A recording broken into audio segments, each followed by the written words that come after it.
કાર્યક્રમ સાથે હું છું માનસી। રાજકારણીઓ જેના માટે દિવસ રાત દોડધામ કરી રહ્યા હતા, ઉજાગરા કરી રહ્યા હતા, તે ઇલેક્શનનો હવે અંત આવી ચૂક્યો છે। તમામ 1621 ઉમેદવારોનું રાજકીય ભાવિ ઈવીએમ મશીનમાં કેદ થયું છે। હવે આ મિસ્ટ્રી બોક્સમાં 8 ડિસેમ્બરના રોજ શું ખુલશે? શિયાળ નીકળે છે કે સિંહ નીકળે છે કે કંઈક નવું જ સરપ્રાઇઝ મળે છે, તે 8મી તારીખે જ ખબર પડશે। તે જ વિષય પર આજે આપણે ચર્ચા કરીશું। સર્વેના તારણ કેટલા સાચા?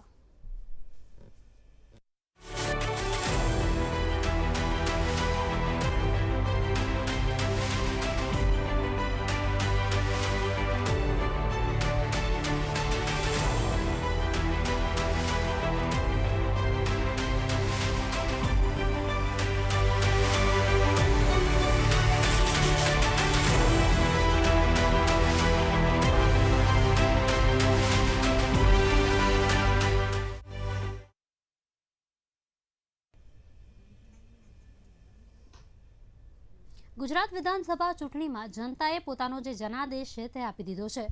ગુરુવારે હવે મતગણતરી થશે, પરંતુ તે પહેલા ગુજરાતની તમામ 182 વિધાનસભા સીટ ઉપર બધા જ સમીકરણોને આવરી લેવામાં આવ્યા છે। એક્ઝિટ પોલ પણ જાહેર કરી દેવામાં આવ્યા છે। 8મી ડિસેમ્બરે જે જાહેર થનાર ચૂંટણી પરિણામ છે તેની આતુરતાપૂર્વક રાહ જોવાઈ રહી છે। મોટાભાગના સર્વેની જો વાત કરવામાં આવે તો રાજ્યમાં હાલના એક્ઝિટ પોલ અનુસાર ભારતીય જનતા પાર્ટી સરકાર બનાવશે તેવું ચિત્ર ઉપસી રહ્યું છે। નરેન્દ્ર મોદીએ 3 વાર અને વિજય રૂપાણીએ 1 વાર એમ કુલ 4 વાર કમૂરતામાં તેમની સરકારો હતી તેમણે શપથ ગ્રહણ કર્યા। આ વખતે કમૂરતા પહેલા જ રિઝલ્ટ આવી જવાના છે, એટલે કે આગામી 8મી ડિસેમ્બરે જે 2 તબક્કામાં વિધાનસભા ચૂંટણી યોજાઈ હતી તેના પરિણામ આવવાના છે। ત્યારે નવી સરકારનું ગઠન પણ કમૂરતા પહેલા થઈ જશે તેવા સંજોગો બની રહ્યા છે। આ વિશે જ આપણે આજે ચર્ચા કરીશું। આપણા કાર્યક્રમમાં આપણી સાથે મહેમાનો પણ જોડાઈ ચૂક્યા છે। સંજીવ પંચોલી કે જેઓ નેતા ભાજપ છે, દિગ્વિજય દેસાઈ કે જેઓ નેતા કોંગ્રેસ છે, તો દેવેન્દ્રભાઈ શાહ કે જેઓ રાજકીય વિશ્લેષક છે। સૌપ્રથમ આપ સૌ મહાનુભાવોનું અમારા કાર્યક્રમમાં હાર્દિક સ્વાગત છે। સંજીવભાઈ, શરૂઆત આપનાથી કરીશ। જે પ્રમાણે ચૂંટણી છે તે હવે પૂર્ણ થઈ ચૂકી છે, એક્ઝિટ પોલમાં ભારતીય જનતા પાર્ટીનો જે વિજય છે તે માનવામાં આવી રહ્યો છે, તે વિશે શું કહેશો?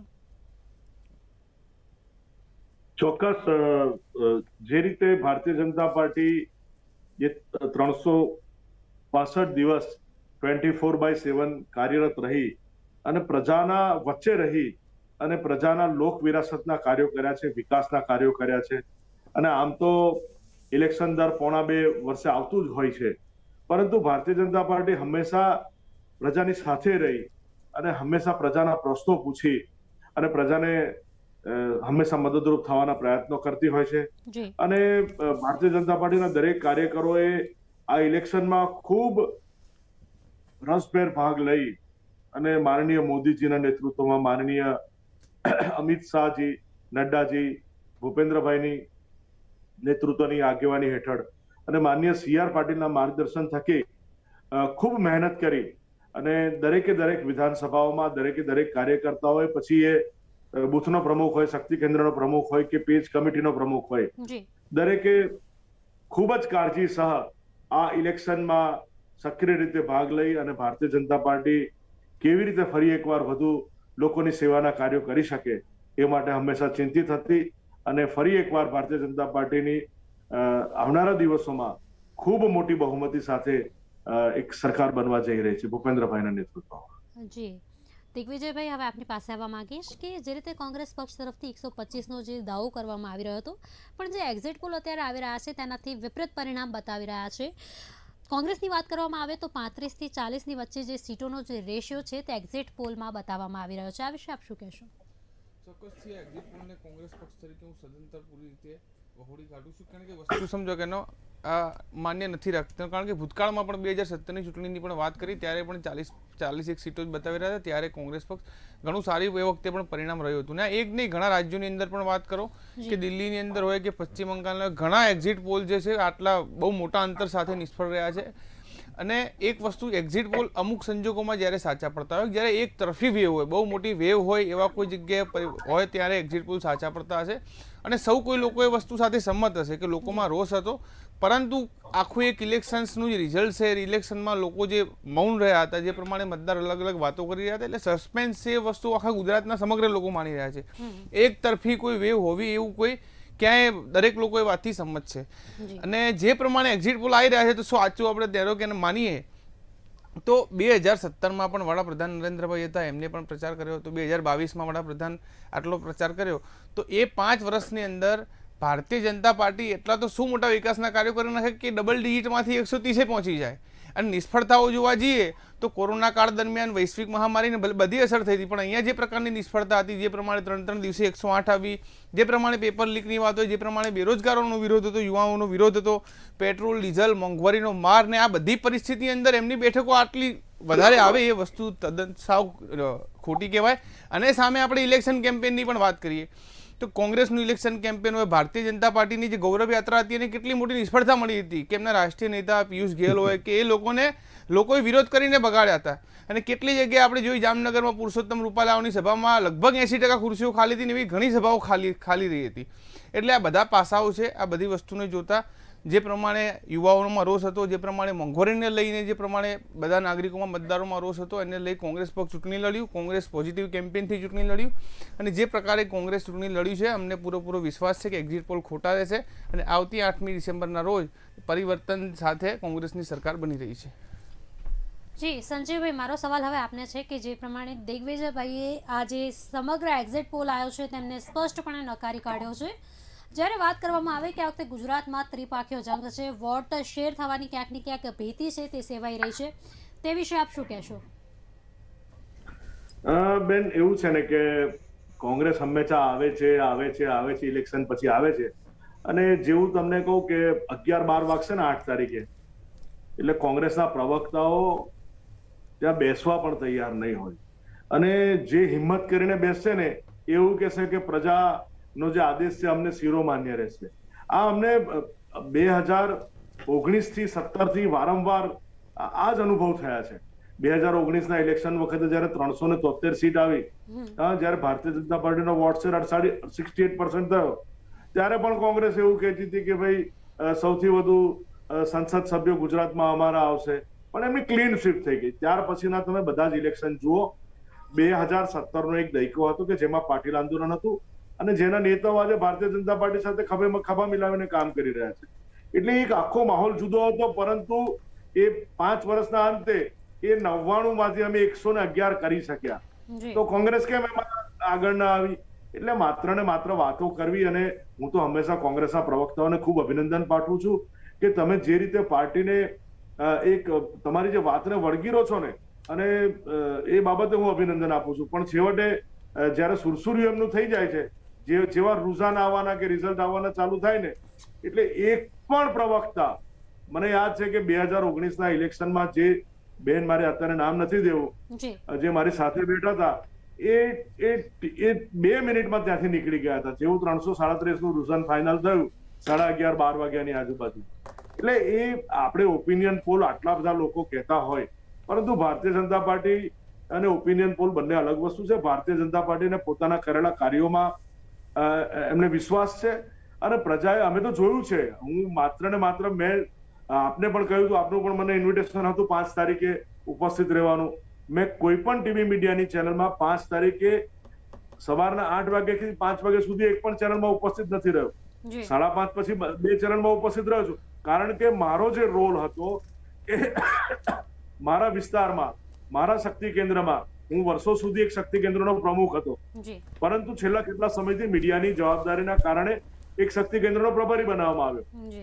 પરંતુ મારા વિસ્તારની 10 સોસાયટીમાં એ સોસાયટીના પ્રમુખ હોય, સોસાયટીના આગેવાનો હોય, લગભગ ઓછામાં ઓછા 300 જેવા મારા એવા મિત્રો છે કે જેમના પર્સનલ ફોન નંબર મારી પાસે છે. પહેલા તબક્કામાં પ્રમુખ અને મોવાડી મંડળ સાથે ચર્ચા કરી અને પછીના તબક્કામાં દરેક જે સભ્યો, મેં દરેક બુથના મતદાર વાઇઝ મેં એનું વિશ્લેષણ કર્યું. અને જે લોકો ન આવ્યા, કેમ નથી આવ્યા, કે ભાઈ આ દીકરાએ કેમ નથી કર્યું, આ માજીએ કેમ નથી કર્યું, તો મને જવાબો પણ મળ્યા છે કે ભાઈ દીકરો અમારો હમણાં જ યુએસ ગયો છે, અથવા તો અમારા માતૃશ્રી 78 વર્ષની ઉંમરે હમણાં જ એમનું દેહ અવસાન થયું છે. એટલે આવી દરેક ઝીણવટભરી તકેદારી દરેક કાર્યકર્તાઓ રાખી છે. અને આજે જે લોકો વોટિંગ કરવા નથી નીકળ્યા ને, એ ભારતીય જનતા પાર્ટીના લહેરની સામે એમને ચોક્કસ એવી પ્રતીતિ થઈ કે ભાઈ કોંગ્રેસને વોટ આપીને કોઈ ફાયદો નથી ને આમ આદમીને ક્યારેય વોટ અપાય નહીં. પરંતુ ઘણી બધી ઇતર કોમના જેવા લોકો છે કે વર્ષોથી જેઓ કોંગ્રેસને વોટ આપે છે. જી એ પૈકીના પણ 20-30% વોટ ભારતીય જનતા પાર્ટીને મળ્યા છે. પણ અમુક ચોક્કસ એવી છબીવાળા લોકો છે કે ભાઈ ભારતીય જનતા પાર્ટીને અમારે કોઈ જી. કાળે વોટ નથી આપતો. તો એવા જ લોકો માત્ર નીકળ્યા નથી. અમે વીણીને ઘરમાંથી અમારા કાર્યકરોએ દરેક મિત્રોને સોસાયટીમાંથી બહાર કાઢ્યા છે અને એમણે ભારતીય જનતા પાર્ટીને મત આપ્યો છે. એટલે જ્યારે 8 તારીખે 12:30 વાગ્યા સુધીમાં જી, લગભગ જી, 12:30 1 વાગ્યા સુધીમાં લગભગ બધું રુઝાન આવી જતું હોય છે, રિઝલ્ટ જી, આવી જી. જતું હોય છે કે ભાઈ આટલી સીટો આગળ છે.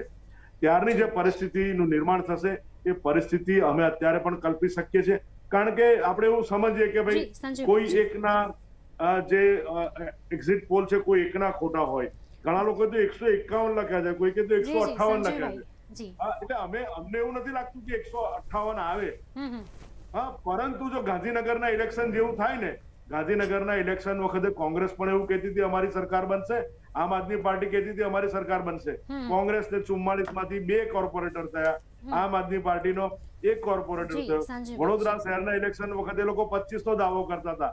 આજે એમની વિરોધ પક્ષમાં બેસવાની પણ સ્થિતિ નથી. એટલે આવી રીતે એમણે એમનું મનોમંથન ચિંતન કરવાની જરૂર છે. એમના જે આપે જયારે રેવડી ફેંકી ત્યારે રેવડીને બીજા રેપરમાં ચોકલેટ બનાવીને એમણે લોકોને વેચી. જી એટલે આવું ન ચાલે. પ્રજા સમક્ષ જઈને ભારતીય જનતા પાર્ટીએ કાર્ય કર્યું છે. એટલે આ જે એક્ઝિટ પોલ છે એ એક્ઝિટ પોલને તો હું બહુ મહત્વ નથી આપતો, પરંતુ અમે એવું ચોક્કસ કહે છે કે 135 થી 140 વચ્ચેની અમારી બેઠક આવશે. જી સંજીવભાઈ, દેવેન્દ્રભાઈ હવે આપની પાસે આવવા માંગીશ કે જે પ્રમાણે 2 તબક્કાનું જે મતદાન છે તે પૂર્ણ થઈ ચૂક્યું છે. 5 વર્ષ માટે 7 કરોડની જે જનતાનું ભાવિ હવે ઈવીએમ મશીનમાં જ્યારે કેદ થઈ ગયું છે, એક્ઝિટ પોલ જ્યારે હવે બહાર આવી રહ્યા છે, જે પ્રમાણે ભારતીય જનતા પાર્ટી તરફ જોગ છે તે એક્ઝિટ પોલનો જોવા મળી રહ્યો છે, આ વિશે આપ શું કહેશો? જો એક્ઝિટ પોલ માટે તો આપણે હું ખાલી એક જ લીટીમાં એટલું કહું કે મતદાનની ટકાવારી આવ્યા પહેલા એક્ઝિટ પોલ બહાર આવી ગયું છે, થોડુંક આશ્ચર્યજનક છે. 6:15 6:30 સુધી તો કેટલા ટકા મતદાન થયું એ જ નતું આવ્યું બીજા ફેઝનું, જી અને પહેલા એક્ઝિટ પોલ બહાર આવી ગયા હતા. એટલે થોડુંક વિચારવા લાયક છે. પણ હું તમને એક બીજી વસ્તુ છે કે મેં પોતે એક એનાલિસિસ કાઢેલી છે. જી એ એનાલિસિસ પરથી ભારતીય જનતા પાર્ટીના કોંગ્રેસના મિત્રોને બાકીના દર્શકોને પણ ખ્યાલ આવી જશે કે શું પિક્ચર હોઈ શકે છે. આપણે કોઈ પિક્ચર પર જવું નથી જી કે 2017માં ટોટલ 4 કરોડ 35 લાખ વોટર્સ હતા અને અત્યારે 2022માં 4 કરોડ 90 લાખ વોટર્સ છે. એટલે બરોબર છે. એટલે 2017માં જોવા જાવ તો ભારતીય જનતા પાર્ટીનો વોટ શેર હતો 49.05 અને કોંગ્રેસનો વોટ શેર હતો 41.44. ભાજપનો વોટ 1 કરોડ 47 લાખ અને કોંગ્રેસનો વોટ હતા 1 કરોડ 24 લાખ. હવે સમજો કે આ વખતે 10% વોટ શેર વધ્યો, 4 કરોડ 35 થી 4.90 થયા છે. 10% વોટ શેર વધ્યો છે. એટલે એક વસ્તુ સમજો છે કે વોટિંગ ઓછું થયું છે પણ વોટ વધારે નખાયા છે. ગઈ 2017માં 3 કરોડ વોટ નખાયા હતા, એની સામે અત્યારે 3 કરોડ 20 લાખ થી 3 કરોડ 25 લાખ વોટ નખાયા છે આપણે.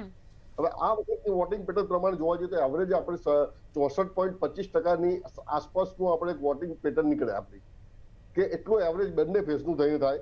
ભારતીય જનતા પાર્ટીને જો 49.05% નો વોટ શેર એનો એ જ અકબંધ રહે, કશું જ માઇનસ ના થાય, તો ભારતીય જનતા પાર્ટી જોડે 1 કરોડ ને 54 લાખ વોટ આવે. 2017ની ટકાવારીમાં ફેરફાર ના થાય તો, અને કોંગ્રેસને એની એ જ ટકાવારી રહે, સપોઝ 41.44, તો કોંગ્રેસને આડે 1 કરોડ ને 30 લાખ વોટ આવે. આ વસ્તુ એક સીધી વસ્તુ છે. હવે બીજી વસ્તુ આપણે એમાં જોઈ કાઢી કે બંનેનું 5-5% આપણે સ્વિંગ મારી દઈએ, આ પાર્ટીમાં જાય છે. બંને પાર્ટીને આપણે સરખા જ માઇનસ આપીએ છીએ, કોઈ પ્લસ માઇનસ નથી આપતા. તો ભારતીય જનતા પાર્ટીના ટોટલ વોટ જે 1 કરોડ 54 લાખ આ વખતે ગણજો ને 1 કરોડ 47 લાખ 2017માં હતા, એ ઘટીને 44% કરીએ આપણે 49 માંથી 5% માઇનસ, તો 1 કરોડ ને 38 લાખ થાય. અને કોંગ્રેસના જે 1 કરોડ 30 લાખ મેં જે આ વખતે આપ્યો 41% પ્રમાણે, તો 1 કરોડ ને 13 લાખ વોટ આવે છે. એટલે આપમાં જાય બંનેના 5-5% વોટ જાય તો ભાજપમાંથી 15.90 લાખ એટલે કે 16 લાખ વોટ જાય અને કોંગ્રેસમાંથી 10 લાખ વોટ જાય. આ એક વસ્તુ. એટલે 25 લાખ વોટ જો 20% માઇનસ 10% માઇનસ ગણે તો 25 લાખ વોટનું સ્વિંગ આપમાં આવે. આ એક બીજી છે. હવે ગઈ વખતે 1.84% વોટ હતા નોટાના અને 4.3% વોટ હતા અપક્ષના. અપક્ષ લઈ ગયા હતા 12.90 લાખ વોટ અને નોટાને ગયા હતા 5.5 લાખ વોટ. એટલે ટોટલ 18 લાખ વોટ જે હતા હવે આ બંનેનું જે છે ટોટલ 6.3 લાખ કે 6.3 કે 6.14% જે હતું એમાંથી 3% ખાલી 3% શેર હું ઓછો કરી અને આપમાં નાખીએ આપમાં તો બીજા 8 લાખ વોટ વધી જાય આપમાં, અને આપનું વોટ શેરિંગ થઈ જાય 13%, જે બધે પેટન્ટ બધાએ આપ્યું છે. જે તમે બધા એક્ઝિટ પોલમાં જો આપને 13 થી 16% વોટ શેરિંગ આપ્યું છે. એટલે આપનું આ જે હું 13% વોટિંગ ગણું તો લગભગ આપણે 16 ને 24-25 લાખનું વોટ શેરિંગ આપનું થાય. આને થોડુંક રિવર્સ લઉં સહેજ જ કે 2017માં ભારતીય જનતા પાર્ટીને જેટલા વોટ મળ્યા હતા 1,47,00,000, એટલા જ વોટ આ વખતે લેવા હોય અને એટલા જ વોટ આ વખતે પડતો એનું વોટ શેરિંગ થઈ જાય 46.74%. એટલે 2.5% માઇનસ થાય છે જે આપમાં છે એ ગમે ત્યાં જઈ શકે છે. અને કોંગ્રેસને જે 1,40,00,000 વોટ છે એ લેવા હોય એ થાય એનું વોટ શેરિંગ થઈ જાય 39.48, એટલે 1.96 લાખ. એટલે આ આખી ગેમ જે છે વોટ શેરિંગ ની ને આ બધી, અને જે એક્ઝિટ પોલ ની ગેમ એ મૂળ આ રીતે થાય છે કે આપમાં આપણે 13%નું વોટ શેરિંગ અત્યારે જે બધા એક્ઝિટ પોલ નાખી રહ્યા છે પ્રમાણે આપીએ આપ માનસિક અને 25 લાખ કરીએ તો ગઈ વખતની જે પેટર્ન રિઝલ્ટ પેટર્ન છે જે ગઈ વખતની તો 0 થી 5% ડિફરન્સમાં 33 બેઠકો હતી વિનિંગ. એમાંથી 16 ભાજપની, 17 કોંગ્રેસની, અને 6 થી 10% 21 બેઠક હતી, જેમાં 6 ભાજપની, 13 કોંગ્રેસની, 2 અપક્ષ ગઈ હતી, મોરવા હડપના લુણાવાડા 2. બરોબર છે. એટલે આ પરથી એક જજ લગાવી શકો. બીજી એક કરી દો કે 0 થી 1,000 વોટના ડિફરન્સમાં ટોટલ 7 બેઠક હતી.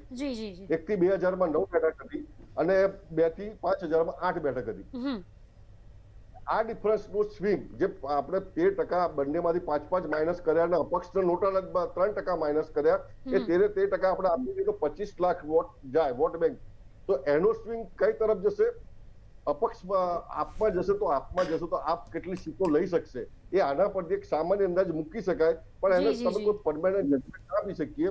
બીજી વસ્તુ કે જો 130-120 ઉપર બીજેપી નું આવે, બીજેપી નું રિઝલ્ટ આવે તો સમજી લો કે તો ગ્રાઉન્ડ રિયાલિટી પ્રમાણેનું રિઝલ્ટ નથી એવું કહી શકાય. આપણે આજની તારીખમાં માની શકીએ બીજેપીની 115 થી 120 બેઠકની અપેક્ષા ગણી શકાય. એની ઉપર આવે તો ગ્રાઉન્ડ રિયાલિટી પ્રમાણેનું રિઝલ્ટ ના કહેવાય. ક્યાંક સાંપ્રદાયિકતા કામ કરી ગઈ છે કે બીજે કઈ પણ કામ કરી ગયા છે, કોઈ પણ પરિબળ, પણ એ જજ કરી શકાય આપણાથી. જી દિગ્વિજયભાઈ, હવે આપની પાસે આવવા માંગીશ કે જે રીતે સંજયભાઈ તરફથી કહેવામાં આવ્યું કે તેમણે ભારતીય જનતા પાર્ટીએ પ્રજા સમક્ષ જઈ કાર્યો કર્યા છે. કોંગ્રેસનો વાત કરતા કહ્યું કે જે કોંગ્રેસ પક્ષે મનોમંથન કરવાની જરૂર છે. આ વાત સાથે આપ કેટલા સહમત? સૌથી પહેલા તો એમને કોંગ્રેસના પ્રવક્તાઓની ચિંતા કરી અને કોંગ્રેસના પ્રવક્તાઓને અભિનંદન આપ્યા. તો હું એમને વધારે મોટા અભિનંદન આપવા માંગીશ કે જે પ્રકારે ભારતીય જનતા પાર્ટીની અંદર કોંગ્રેસમાંથી 20 લોકોની ટિકિટ આપવામાં આવી છે. જે લોકો અમિત શાહને જનરલ ડાયર કહેતા હતા, વડાપ્રધાન વિશે તો અમે પણ ના ભૂલીએ એ પ્રમાણેની એમને અભદ્ર ભાષાઓનો ઉપયોગ કરતા હતા, અને 24 કલાકથી ના હોય જો ભાજપ જોઈન કરીને એ લોકોના બી ટિકિટમાં નામ હતા. આવા 20 લોકો ત્યાં લઈ ગયા, એમને કેબિનેટ મંત્રી પણ ભૂતકાળમાં બનાવ્યા, એવા લોકોને બનાવશે. તેમ છતાં પ્રવક્તાઓ એમના માટે પ્રચાર કરવા ગયા છે, એટલે અભિનંદન વધારે એમના માટે છે. અને બીજી એક વસ્તુ કે એમને કહ્યું કે કોંગ્રેસના પ્રવક્તાઓ પ્રજાના શિરોમાન્ય જ હોય, તો જે પણ સીટો આવે પ્રજાનો જે આદેશ હોય તો શિરોમાન્ય જ હોય.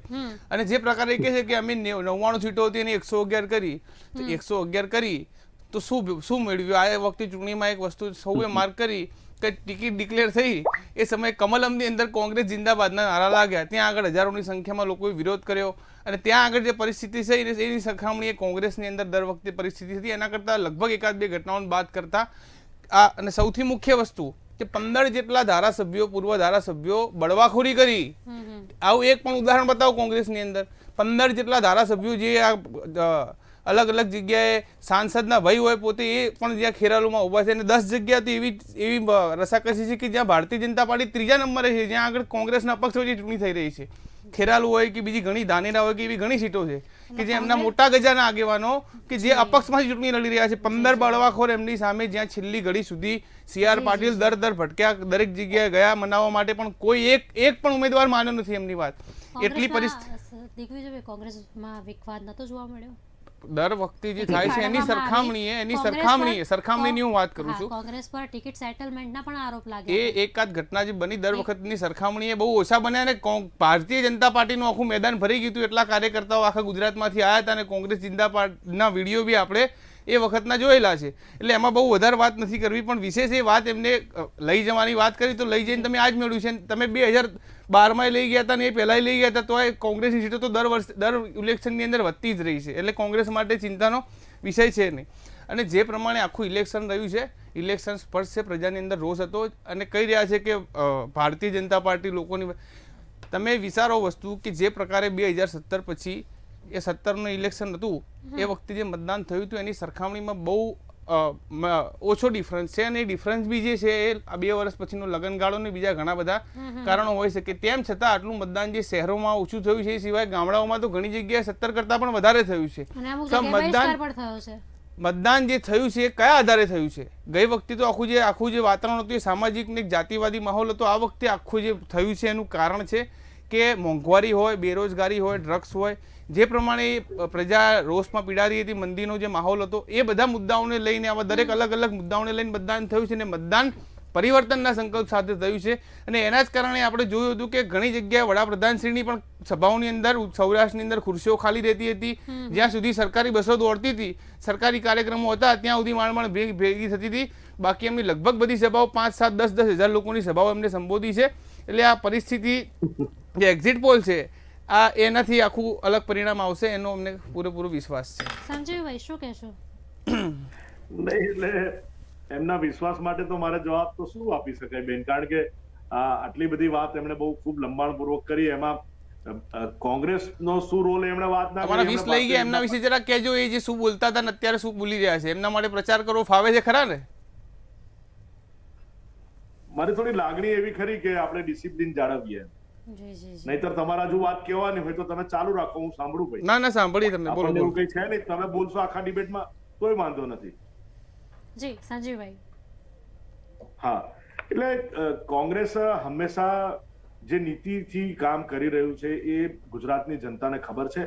અને ભારતીય જનતા પાર્ટીની વિકાસશીલ જે ગાથા છે કે એક સાંસ્કૃતિક રાષ્ટ્રવાદ એક ભારતીય જનતા પાર્ટીની મુખ્ય ધરોહર છે. એની એક મુખ્ય વિચારધારા કે છે છેવાડાના વ્યક્તિની ચિંતા કરવી. અને આ બધા કારણોસર ભારતીય જનતા પાર્ટીને ખોબે ખોબા ભરીને મત મળ્યા છે. કારણ કે એક 2017 પછીની જો આખી ટ્રેન્ડ જોઈએ ને બેન, તો દેવેન્દ્રભાઈ પણ મારી વાત સાથે સહમત થશે કે 2019ના ઇલેક્શનમાં ભારતીય જનતા પાર્ટીને 68% વોટ શેર હતું. અને ત્યાર પછી જે બાય ઇલેક્શન્સ થયા, કે જે ધારાસભ્યો માટે ફરીથી બાય ઇલેક્શન્સ થયા, માત્ર ને માત્ર અલ્પેશ ઠાકોર સિવાયની તમામ વિધાયકોની સીટો બાય ઇલેક્શનમાં ભારતીય જનતા પાર્ટી જીત્યું છે. હવે ત્યાંથી જ અટકીને નહીં, પરંતુ તમામ મહાનગરપાલિકાઓ, નગરપાલિકા, જિલ્લા પંચાયત 100% જીત્યું છે. અને ત્યારબાદ તાલુકા પંચાયત પણ 97.5% જીત્યું છે. એટલે એક 2017નો જે એક માહોલ હતો એ જુદો માહોલ હતો. 2019 પછી સતત સમગ્ર ભારતીય જનતા પાર્ટીનો માહોલ થયો છે. અને 2017 વખતે અને 2014 વખતે જોવા જઈએ ત્યારે ભારતીય જનતા પાર્ટીની કેન્દ્રમાં સરકાર બની તો આ લોકો 10 રાજ્યોમાં હતા. હા, ધીરે આ લોકો અત્યારે 2 રાજ્યોમાં સીમિત થયા છે. એટલે કારણ કે એમની પાસે કેન્દ્રનું નેતૃત્વ નથી. ગુજરાતમાં પણ માંડ એ લોકો મરણિયા એટલા માટે થયા, એમના નેતાઓને પહેલા 5 જૂથ હતા, પરંતુ અસ્તિત્વ ટકાવી રાખવાનું જયારે એક જોખમ લાગ્યું ત્યારે ભેગા થઈને મરણિયા થયા.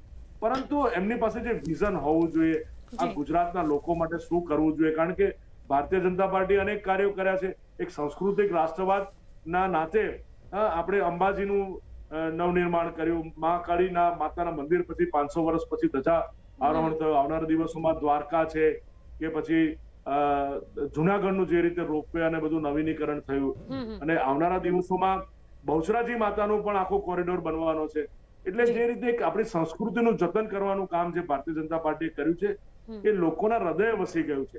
એની સાથે હું વિકાસની વાત કરું તો એક નાનકડી વિકાસની વાત એવી છે કે અમદાવાદ શહેરમાં જે બ્રિજ એક સમયે ગણ્યા ગાંઠા 10-12 બ્રિજ હતા, હા, તો આજે ત્યાં 156 બ્રિજ બન્યા છે બધા થઈને શહેરમાં.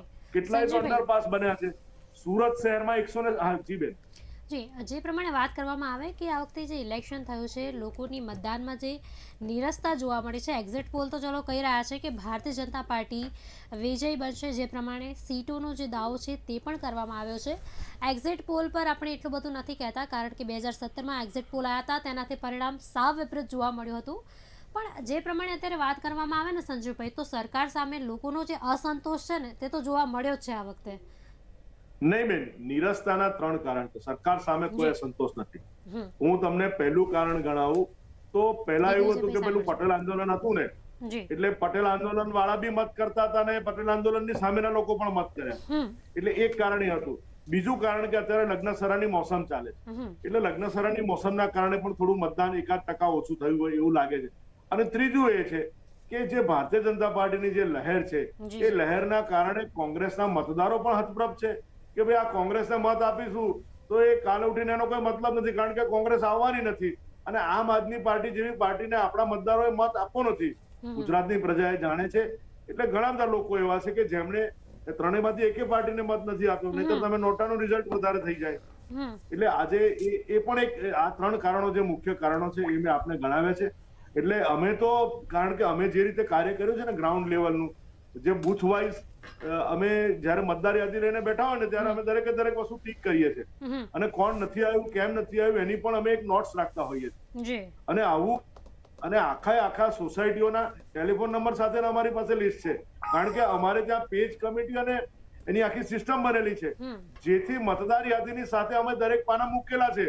એટલે અમારે તો તરત જ જોવાનું કે ભાઈ આ નથી આવ્યો તો કેમ નથી આવ્યો, એનો ફોન નંબર લગાડો.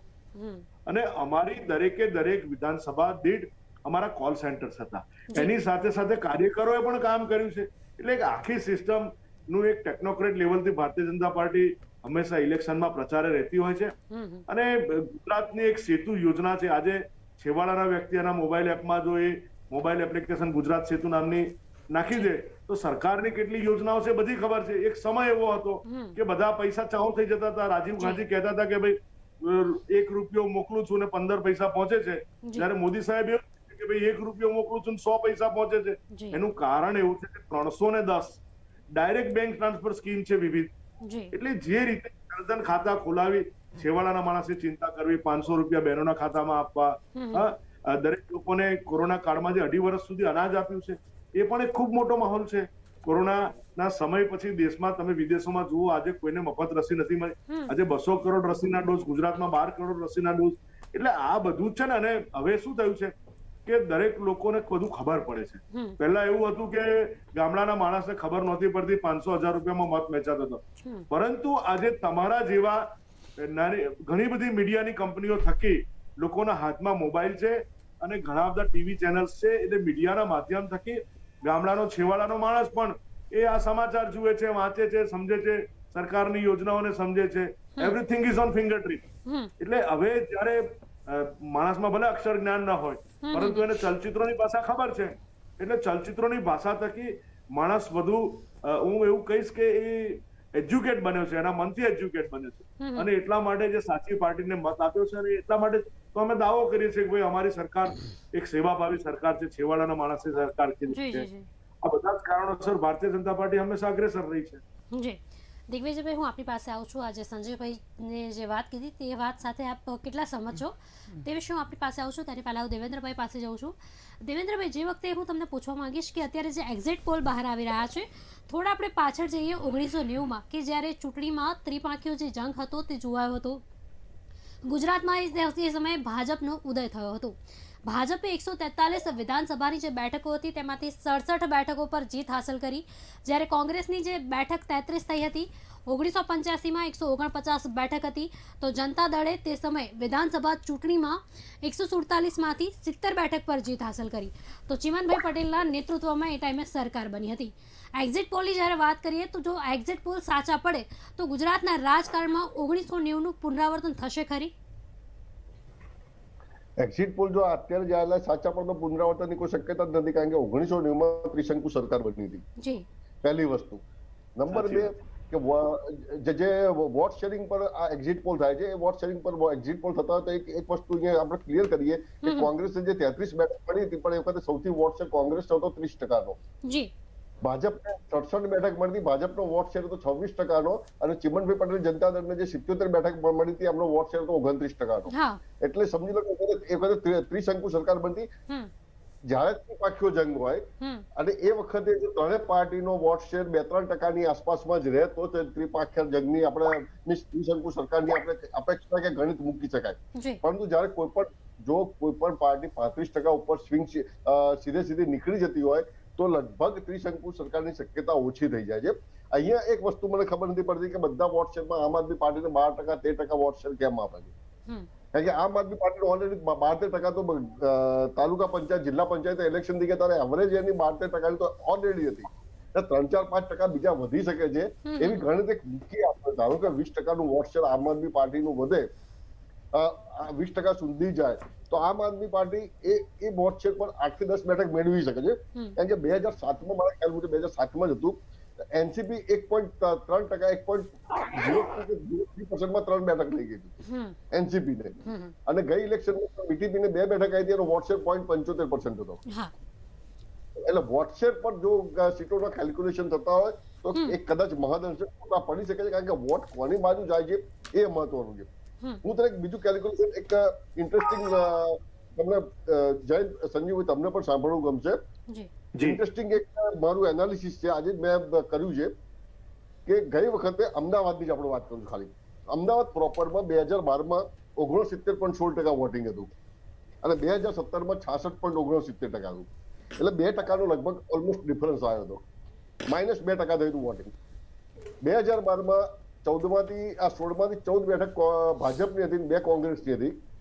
2%ના ડિફરન્સમાં જ ભાજપની 2 બેઠક ઘટી 12 થઈ ગઈ, કોંગ્રેસની 14 થઈ.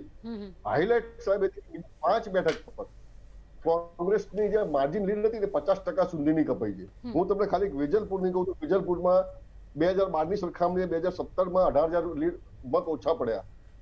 આ એક વસ્તુ. બીજી નિકોલમાં 24,822 મત ઓછા પડ્યા, લીડ ઓછી થઈ.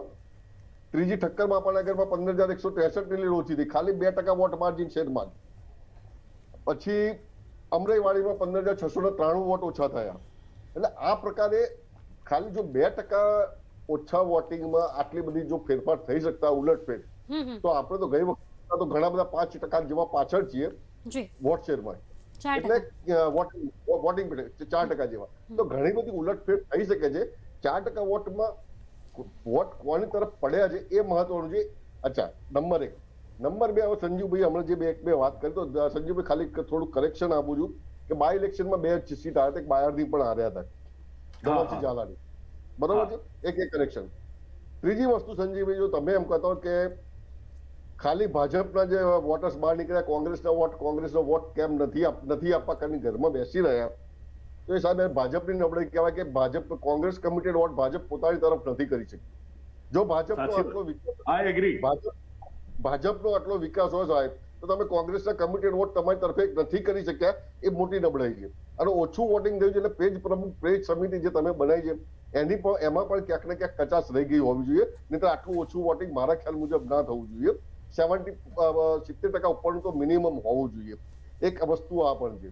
એટલે અને ચોથી વસ્તુ, તમે ડેવલપમેન્ટની વાત કરજો સાહેબ, કે તો હું એમ કહું, તમે અમદાવાદ, આપણે લાસ્ટ મિટિંગમાં પણ કદાચ અમદાવાદ માટે જ આપણે બહુ ચર્ચા થઈ ગઈ હતી કે અમદાવાદમાં સાહેબ તમે રિવરફ્રન્ટ બનાવ્યું છે. રિવરફ્રન્ટમાં આજે અમદાવાદ મ્યુનિસિપલ કોર્પોરેશનના સત્તાધીશોનો રોલ 0 છે. એના ચેરમેન નિમાજે હાર્દિક, એનો વહીવટ કરજો આઈએસ ઓફિસરો. ખાલી તમે અહીંના મેયર કે સ્ટેન્ડિંગ ચેરમેન હશે, હોદ્દાની રૂએ ખાલી છે રોલ છે એમનો, બાકી કોઈ રોલ નથી. અમદાવાદની 80 લાખ જનતાના વેરાના રૂપિયાથી રિવરફ્રન્ટ બની રહ્યો છે. એમાં અમદાવાદની જનતાનું શૂન્ય છે, પૈસા જાય છે કોર્પોરેશનના, પણ અમદાવાદના મતદારોના જે નગરસેવકો છે, ચૂંટાયેલા પ્રતિનિધિ, એ કોઈ કામમાં એમને કોઈ જ ભૂમિકા નથી. અને એ ચલાવવા માટે દર વર્ષે 100 થી 125 કરોડ રૂપિયા અમદાવાદ મ્યુનિસિપલ કોર્પોરેશન આપી રહી છે. હમણાં જસ્ટ સપ્ટેમ્બર મહિનામાં 350 કરોડની બ્રિજ લોન કોર્પોરેશનને પોતાની મિલકતો સામે મૂકી અને રિવરફ્રન્ટમાં આપી છે. એટલે એ રિવરફ્રન્ટ દેવા પર ચાલી રહ્યો છે. જે લેન્ડ ઓક્શન કરવાના થાય, લેન્ડ ઓક્શન થતા નથી. એ કયા કારણે નથી થતા એ કદાચ આપણા તરફથી થોડોક વધારે ઉલ્લેખ પડશે. બરોબર છે. એટલે આ બધી રહી તમે બ્રિજ બનાવવાની વાતો, તો સાહેબ વિકાસ તો નિરંતર પ્રક્રિયા છે. કદાચ ભાજપનો અંદર બીજો પક્ષ હોત તો એ કદાચ 102 નહીં તો 90 તો બ્રિજ બનાવવાના જ હતા. એ નિરંતર પ્રક્રિયા છે. એના માટે આપણે એમ ના કહી શકીએ કે મેં જ કર્યું, કારણ કે આગળ ભૂતકાળમાં કોંગ્રેસે પણ જયારે આવ્યા હતા કોંગ્રેસે કંઈક નાનું મોટું તો કામ કર્યું જ છે સાહેબ, કોઈએ નથી કર્યું એવું નથી. એ નિરંતર પ્રક્રિયા છે. મેં કર્યું એવું નથી. તમે પ્રજાના વેરાનું વળતર આપો છો. ટ્રાફિક સમસ્યા ઉકેલવા માટે થઈને તમે બ્રિજ બનાવ્યા છે, પણ ટ્રાફિક સમસ્યા જે અમદાવાદની નથી ઉકેલાઈ. અને એનું બેઝિક રીઝન સાહેબ જો કોઈને કદાચ ખ્યાલ હશે કે નહીં, હું આ મારું પોતાનું પર્સનલ ગણું છું કે અમદાવાદનો ટ્રાફિક છે ને સાહેબ એ ઈસ્ટ વેસ્ટ છે. જી જી. અને ભાજપ અને અત્યારે જે બધા મોટા ભાગના બ્રિજ બન્યા ને નોર્થ સાઉથ બન્યા છે. અમદાવાદનો સૌથી મોટું ટ્રાફિક સમસ્યાનું કારણ અમદાવાદની એક આ છે કે ડિઝાઇન પ્રોપર નથી બની. બે વખત રોડ સર્વે જંકશન સર્વે થયા, પરંતુ એ પ્રમાણે બ્રિજ નથી બન્યા. અમદાવાદનો ટોટલ ટ્રાફિક ઈસ્ટ વેસ્ટ છે. એટલે આ બાબતે ધ્યાન નથી રાખવું. એના હિસાબે રોજ 10 નવા બ્રિજ બનતા જાય છે. જી દેવેન્દ્રભાઈ, એ વિશે આપણે ચર્ચા ચોક્કસથી કરીશું. દિગ્વિજયભાઈ, હવે હું સીધી આપની પાસે આવું છું કે જે પ્રમાણે સંજીવભાઈ તરફથી જે સવાલો કરવામાં આવ્યા, તો આપનો જવાબ શું છે મામલે? ચોક્કસ છે, હું દરેક વાતનો જવાબ આપવા માંગીશ. એમને બી પહેલાં જે બ્રિજની વાત કરી એમાં દેવેન્દ્રભાઈ બી મારી સાથે સંમત થશે કે આજે પણ સાબરમતી નદી પર જેટલા 80% બ્રિજ છે કોંગ્રેસના સમયના છે. અને આજે જે ભારતીય જનતા પાર્ટીમાં વૈષ્ણોદેવી પાસેનો બ્રિજ 1 વર્ષ પૂરું ના થયું તૂટી ગયો. મહેસાણા હાઈવે પાસે બાયપાસ પર 2 બ્રિજ તૂટી ગયા, બંધ થઈ ગયા. હાટકેશ્વર પાસેનો બ્રિજ જે 2 થી 3 વર્ષ નથી થયા એ બ્રિજ અત્યારે બંધ કરવો પડ્યો છે. એટલે ભ્રષ્ટાચારની હાલત તમારા રાજ્યમાં શું છે સૌ કોઈ જાણી રહ્યું છે અને દરેક જગ્યાએ શું પરિસ્થિતિ છે. અને સૌથી મોટી દુર્ઘટના મોરબીમાં જે ભ્રષ્ટાચારના કારણે બની એનો તો 150 લોકોનો જીવ ગયો એની અંદર. બીજી એક વસ્તુ કરી રસી, મફત રસી. અરે રસી મફત જ હોય સંજીવભાઈ, તમે ઘેર જઈને ચેક કરજો, અહીંયા 2 થી 3 નિશાન મળશે તમને રસીના. દરેક જગ્યાએ આપવામાં આવતા, પણ આટલું કોઈ માર્કેટિંગ નહોતું કરતું કે ધન્યવાદ પ્રધાનમંત્રીજી, ધન્યવાદ. દરેક જણને રસી નાનપણથી પોલિયો હોય કે અલગ અલગ કેટલાય પ્રકારના રોગોની નાનપણમાં રસી આપવામાં આવતી, એ મફત જ હોય. એ કોઈ પેલું એ નથી કરતા. અને જે પ્રમાણે બીજી એક વાત કરી કે છેવાડાના માનવી સુધીનો વિકાસ, આજે અમે માનસીબેન દરેક જગ્યાએ પ્રચારમાં ગયા તો એમની જે ઉજ્જવલા યોજના છે એ ઉજ્જવલા યોજના અત્યારે છે ને પાણીયારા યોજના બની ગઈ છે કે ગેસનો બાટલો હોય એની પર બધાએ માટલું મૂકેલું. તમે પૂછ્યું કેમ આ રીતનું છે પરિસ્થિતિ, તો કે એક વખત આપી ગયા કે મારી બહેનોની આંખોમાં ધુમાડો જાય છે એમ કરીને બાટલો તો આપી ગયા, પણ પછી આ ભરાવાના 1100 રૂપિયા કોણ આપશે? બહેનો કરી ગયા, પણ પછી બનાવીને શું હાલત થઈ તો એમને ખબર નથી. એટલે બધા મુદ્દા ઉપર મતદાન થયું છે. અને ભ્રષ્ટાચારની વાતો, વિકાસની વાતો, આટલી મોટી તમે વિકાસની વાતો કરો છો, પરંતુ વિકાસ કરો તો શેનો કર્યો? વિકાસ તમે મોંઘવારીનો કર્યો છે કે તમે પેટ્રોલ જે 60 રૂપિયા મળતું હતું ત્યારે એવું કહેવામાં આવતું કે પેટ્રોલ તો 40 રૂપિયા હોય, આ 60 રૂપિયા મોંઘવારી છે, બહુ હુઈ મહેંગાઈ કી બાર આ સરકારને બધી જે વાતો થઈ હતી, તો આજે તો 100 રૂપિયા ક્રોસ કરી ગયું. ઇતિહાસમાં ક્યારેય નથી બની એટલી મોંઘવારી તમારા રાજ્યમાં થઈ. તેલનો ડબ્બો જે 1000-1100 મળતો હતો એ આજે કઈ પરિસ્થિતિમાં છે. એટલે લોકો પીડાઈ રહ્યા છે. અને જે લોકો બધી વસ્તુ ચલાવી શકે, પરંતુ જે પ્રકારે તમે ખિસ્સામાં લૂંટ કરી છે આ વખતે, જે ખિસ્સામાં જનતાના હાથ નાખ્યો છે, એ વસ્તુ ક્યારેય ના ચલાવી શકાય. જે મોંઘવારી, શિક્ષણની વાત હોય ને, કોંગ્રેસનું આ વખતનું જે કેમ્પેન હતું એકદમ પોઝિટિવ કેમ્પેન હતું. કોંગ્રેસનું કામ બોલે છે. અને કામના ઉદાહરણ આપું કે આજે તમે જોઈ લો, ઉદાહરણ ધારો કે શિક્ષણ લઈ લો તો અમદાવાદની વાત કરો, અમદાવાદની અંદર કેટલી યુનિવર્સિટીઓ છે, અદાણી યુનિવર્સિટી હોય, અમદાવાદ યુનિવર્સિટી, અલગ અલગ 10 કરતાં વધારે પ્રાઇવેટ યુનિવર્સિટીઓ છે અમદાવાદની વાત કરીએ. અને ગુજરાતની અંદર ધારો કે ગુજરાત યુનિવર્સિટી, દક્ષિણ ગુજરાત, સૌરાષ્ટ્ર, આ તે અલગ અલગ 7 મોટી યુનિવર્સિટીઓ જે ગવર્મેન્ટ હતી, સિવિલ હોસ્પિટલ, VS, LG, એટલે સરકારી સંસ્થાઓ જે લોકોને સેવા માટે હોય, એ કોંગ્રેસના સમયમાં થતું હતું. ને અત્યારે માત્ર ખાનગીકરણ કરવું એટલે તમને એક ભાજપની જે પોલિસી છે એમાં અત્યારે તમે જોશો કે સિંધિયા જે કોંગ્રેસમાંથી લઈ ગયા હતા ઉડ્ડયન મંત્રી, એ અત્યારે એમના બધા કાર્યક્રમો હોય છે ડ્રોનના. એનું એક કારણ છે કે એ છે ઉડ્ડયન મંત્રી. એર ઇન્ડિયા તો ખાનગીકરણ આપી દીધું અને એરપોર્ટ આપી દીધા અદાણીને, એટલે એમની માટે વધ્યા હવે ખાલી ઉડ્ડયન મંત્રી તરીકે ડ્રોનના કાર્યક્રમો એમની પાસે કરવા માટે વધ્યા. અને આવી જ પરિસ્થિતિ દિવસે દિવસે શિક્ષણની અંદર થઈ રહી છે. સરકારી શિક્ષણ વ્યવસ્થા જે છે એ ચરમરાઈ રહી છે, એમાં કોઈ ધ્યાન આપવું નથી. જાતે કરીને પ્રાઇવેટ સંસ્થાઓ વધારે, પ્રાઇવેટ યુનિવર્સિટીઓ વધે, એટલે શિક્ષણ મંત્રી પછી ખાલી પરમિશનો આપવા માટે બેસશે કે એને ખાલી ટાઈમ ટેબલ બનાવવા માટે બેસશે. એટલે ભાજપ અને કોંગ્રેસ આખી અલગ પોલિસી હોય છે. કોંગ્રેસ હંમેશા માટે ગરીબો માટે કામ કર્યું છે ને આટલા વર્ષો પછી કે જે જગ્યાએ દરેક જગ્યાએ આટલું મતદાન થઈ રહ્યું છે. અને તમે એક્ઝિટ પોલ જોઈને હજુ 2 દિવસ ખુશ થઈ શકશો, પણ પરમ દિવસે આખું ચિત્ર આખું અલગ હશે. સંજયભાઈ શું કહેશો? ચેક કરજો, પેલી રસીનો ચેક કરજો, મફતમાં જશે પેલા જે હશે ને સિમ્બોલ. એટલે વિશ્વના દરેક દેશોમાં તમે કોઈ પણ દેશમાં પૂછશો તો વિશ્વના કોરોનાની રસી જે છે એ ડોલરોમાં લેવાય છે એની સામે ભારતમાં તદ્દન ફ્રી આપી છે. અને તમે ભૂતકાળમાં કામ કર્યા છે એ ખૂબ સારું કામ કર્યું છે, પણ તમે જયારે 12 કિલોમીટરનો રોડ બનાવતા હતા ને ત્યારે ભાઈ અમે 37 કિલોમીટરનો રોડ બનાવતા હતા અત્યારે. એટલે જે તમારી ગતિ ને અમારી ગતિમાં ઘણો ફરક છે, અને એ ગતિ પ્રજાને સમજાય છે કે એ પછી સાબરમતીનો રિવરફ્રન્ટ હોય કે પછી એ તમારા શહેરમાં બનેલા બ્રિજ હોય કે તમારા જે સિંગલ ટ્રેક રોડ હતા ને એને ભારતીય જનતા પાર્ટીએ ડબલ ટ્રેક બનાવે છે. તમારા ડબલ ટ્રેકને 4 ટ્રેક બનાવે છે ને તમારા 4 ટ્રેકને 6 ટ્રેક બનાવે છે. એક સમય એવો હતો કે વડોદરા અમદાવાદ વચ્ચે છે ને 2 ગાડી સામસામે આવે ને તો ઊભી રાખવી પડે એવી પરિસ્થિતિ હતી. આજે ત્યાં 6 ટ્રેકનો લોન છે ને બીજો એક એક્સપ્રેસ હાઈવે છે, અને આવનારા દિવસોમાં દિલ્હી મુંબઈનો એક ભવ્ય રોડ બની રહ્યો છે. એટલે ભારતીય જનતા પાર્ટી તમે પણ કર્યું છે કામ, એની ના નથી, અને વિકાસ એ નિરંતર ચાલતી પ્રક્રિયા છે એની સાથે પણ હું સહમત છું. પરંતુ જે ગતિ, જે ત્વરિત નિર્ણય શક્તિ, નર્મદા ડેમ તમે જ બાંધ્યો તો ભાઈ, શરૂઆત જ તમે કરી હતી. એનું ખાતમુહૂર્ત પણ તમે કર્યું હતું, પણ એનું ઉદ્ઘાટન અમારે કરવું પડ્યું. આવા ઘણા બધા કિસ્સાઓ છે. લેહ લડાખની ટનલ છે, એનું ખાતમુહૂર્ત તમે કર્યું હતું, ઉદ્ઘાટન અમારે કરાવવું પડ્યું. જ્યારે અમે અમારા કરેલા ખાતમુહૂર્તનું ઉદ્ઘાટન પણ અમે કરીએ છીએ. પછી એ બ્રહ્મપુત્રા પરનો એ બ્રિજ હોય કે આવનારા દિવસોમાં મુંબઈમાં જે આખું સી ફેસ ઉપર, વર્લી સી ફેસ પરથી જે આખું જે મુંબઈનો એક નવો રોડ બનવા જઈ રહ્યો છે એ ભારતીય જનતા પાર્ટીની સરકારમાં થશે. સૌથી લાંબામાં લાંબા બ્રિજો હમણાં વડોદરામાં મધ્ય ગુજરાતનો સૌથી મોટો લાંબો બ્રિજ 4.5 કિલોમીટરનો બનવા જઈ રહ્યો છે. તમારા સમયમાં એવો 2 કિલોમીટરનો કોઈ બ્રિજ બન્યો હોય તેનો દાખલો આપો. જે અંગ્રેજોના જમાનાની સ્કૂલો એ તમારે ત્યાં અમારા ત્યાં વડોદરા શહેરમાં મહારાજા સયાજીરાવે યુનિવર્સિટી સ્થાપેલી. એ યુનિવર્સિટી સિવાય બીજું કોઈ કામ નથી કર્યું. આજે નવી રેલવે ટ્રેનો દોડાવવી એ પણ ભારતીય જનતા પાર્ટીના કાર્યકાળમાં થયું છે.